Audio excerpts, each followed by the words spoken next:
So this is it. This is the Namibian border on the Impalila Island.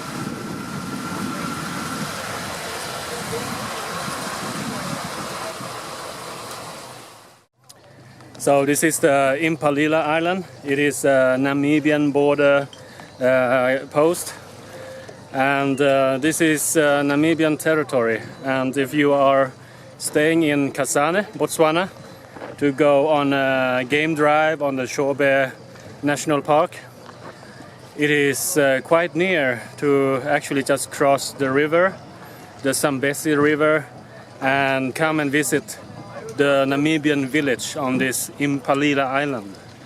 And that is what I'm going to do today. So this is a village tour at Impalila Island in Namibia. And this is the Namibian Immigration office at Impalila Island, and I'm just going to stamp my passport and then we're off on our village tour. So we are starting on our village walk, and the village we are going to visit is the Kafubu Village. And here on the Impalila Island there are roughly 1,000 people living here on an area of 63 square kilometers. And it's 10 minutes walk from the immigration to the village.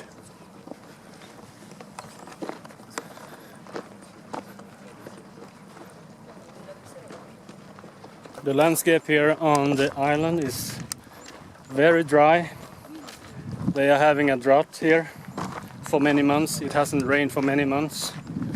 So it's a big problem for the cattle around here. They have no food.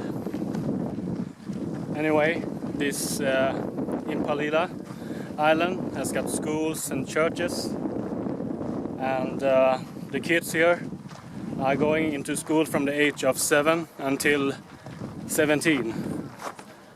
And the wild animals that are living on the Impalila Island are elephants.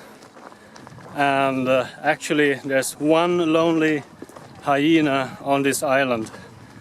The hyena came here on the island somehow in the year 2011.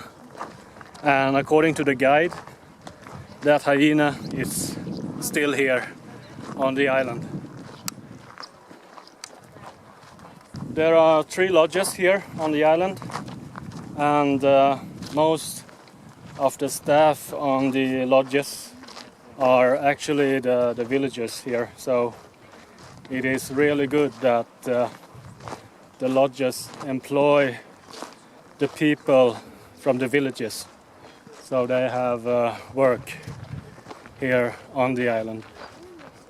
So we are entering into the Kafubu Village, and I can see from here that is the one big baobab tree in the middle of the village.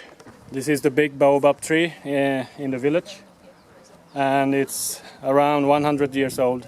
So the baobab tree is a very large tree, and it has fruits on it, and you can actually eat the fruits. It's a bit sour, and you can also use the fruit as medication.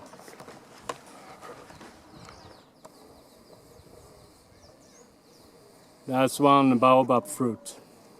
So into this village they are having running water, but for electricity they are using solar panels. And the material for building of the house is actually termite nest, mixing it with water to make it like a structure you can see here.